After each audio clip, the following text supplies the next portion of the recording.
Well, let's check Carrick's words after this game, because what's happening right now is his ultimate test of leadership after a night that felt like a punch to the gut for every Red Devil watching at St James's Park. We all felt that same knot in our stomachs at the final whistle on this game, seeing the 2-1 scoreline flash on the screen. So before we break down why this is actually the start of a massive Manchester United comeback, do me a quick favour, hit that like button and subscribe. We are in this together, through every win and every tough away day. Yeah, disappointed. Obviously, bitterly disappointed. It hurts that tonight. I think we definitely came here in good shape, looking to get something from the game, if not win the game. And the way it panned out, obviously, is very disappointing. There's no way of two ways about that. And that bitter disappointment Carrick mentions connects directly to a deeper, more painful reality that he wasn't afraid to address head-on, revealing exactly where the gap lies between where we are and where we need to be. Let's listen to what he said about the missing link in our performance tonight. Football's football, and there's things that it happens in the game. Sometimes goes with you, goes away from you. Certain things that we got to do, of course. You know, we can be better. We can be an awful lot better. We've put ourselves in a good position, in a decent position with the performances and the results that we've had. Tonight hurts. It hurts to hear our manager say the opposition deserved to win, but honestly, that's the level of transparency we need if we're going to see a real turnaround. This 2-1 loss to Newcastle isn't just a random stumble, it's a challenge at the height of this squad's potential, and it's a challenge I truly believe this group of players is ready to meet. When Carrick talks about quality, he's not just talking about technical ability, because we know the talent is there. He's talking about the execution under pressure, the grit to hold on to a lead, and the composure to kick on when the game is in our hands. Look at the lineup we had out there. We have Benjamin Šeško leading the line, a world-class talent who is still adapting to the physical demands of these high-intensity Premier League clashes. We saw Matheus Cunha trying to create magic in those tight spaces, and Bryan Mbeumo stretching the play on the flanks. The quality is present in the names on the back of the shirts, but as Carrick rightly pointed out, it wasn't there tonight as a collective unit. We saw a midfield battle where Manuel Ugarte and Kobbie Mainoo fought bravely, but Newcastle's approach simply overwhelmed the transition phases in the second half. They targeted our build-up play and forced us into errors we usually don't make. However, this is exactly the kind of adversity that builds character in a young, evolving squad. We aren't looking at a team in decline, we're looking at a team in the middle of a high-stakes evolution. Michael Carrick knows this club's DNA inside out. He knows that getting back to work isn't just a cliché, it's the only way forward. The frustration we all feel right now is actually a good sign. It means our expectations are high again. We expect to go to places like St James's Park and dictate terms. The fact that we didn't tonight is a sting, but it's a sting that will drive players like Bruno Fernandes and Mason Mount to demand more from themselves and their teammates in the next training session at Carrington. We have the components of a championship caliber side, but today was a reminder that the Premier League doesn't give you anything for free. You have to take it, and tonight we let it slip through our fingers. Moving forward from that gut punch of a result, we have to look at the how and the why behind Carrick's words. When he mentions that the quality just wasn't there, he's pointing at a very specific tactical breakdown that happened under the lights at St James's Park.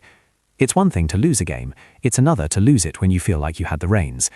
For us as fans, it's frustrating to see a squad with this much potential, players like Bryan Mbeumo and Matheus Cunha, who have shown they can tear defences apart, suddenly look disconnected. But this is exactly where the comeback starts. This is the forge where the 2026 Manchester United is being tested. Let's talk about that bridge between the midfield and the attack. Throughout the season, we've seen Manuel Ugarte and Kobbie Mainoo provide a solid foundation, allowing Bruno Fernandes to roam and create. But against Newcastle's physical high press, that quality in transition vanished. We saw passes that usually find their target going astray, and that's what Carrick means by general things. It wasn't one catastrophic error, it was a collection of small lapses that allowed Newcastle to grow in confidence. It's a challenge at the height of this elite squad, because now we see if they can adapt when the easy football isn't an option. And the pressure on Benjamin Šeško right now is immense. He's the focal point, the man we look to for that clinical finish. But tonight he was often isolated. When the service from the wings, from Amad or Mbeumo gets cut off, the quality of our attacking play drops significantly. However, being supportive of this team means recognizing that this is a collective responsibility. It's not on one player, it's on the system's ability to react when a team like Newcastle plays the game of their lives. We've seen this United side bounce back before, and the resilience in the dressing room under Carrick shouldn't be underestimated. This loss on March 4th puts us in a precarious position in the Premier League table. We are in that dogfight for the top spots, and every point dropped feels like a missed opportunity to cement our place among the elite again. But look at the silver lining. Carrick isn't making excuses. He isn't blaming the referee or bad luck. He's looking directly at his own players and saying, "We need to be better." That kind of leadership is what transforms a group of talented individuals into a championship-winning team.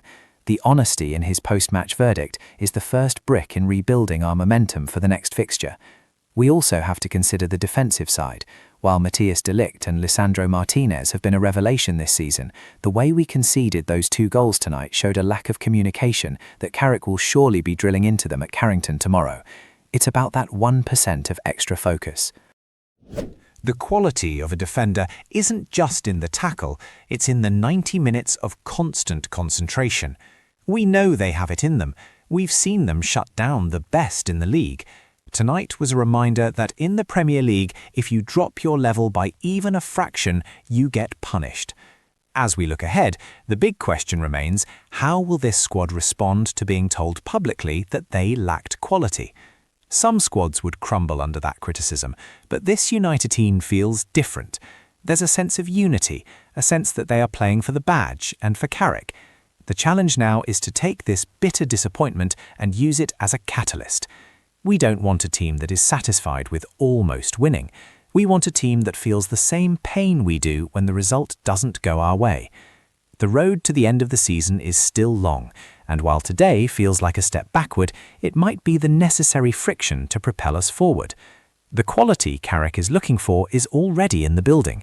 It just needs to be summoned consistently, regardless of the opponent or the atmosphere. We are Manchester United. We don't stay down for long. The reality is, we're leaving St James's Park with more questions than answers tonight. Carrick's admission that Newcastle deserved to win is a sobering thought that will linger over Carrington this week. We see the talent, we see the vision, and we see the quality in flashes, but the consistency required to dominate the Premier League in 2026 is still a work in progress. Is this 2-1 defeat a one-off tactical slip, or is it a sign of a deeper fatigue as we hit the crucial March stretch? We can feel partially secured knowing the manager sees the problem clearly, but the true destiny of this season now depends on a much larger observation: how this squad reacts when their technical standards are publicly challenged. We'll be watching the training ground reports and the next team sheet very closely to see if that quality has truly returned. If you believe this team has the heart to turn it around, make sure you've liked the video and subscribe to stay updated on every move Carrick makes. We'll be here for the comeback.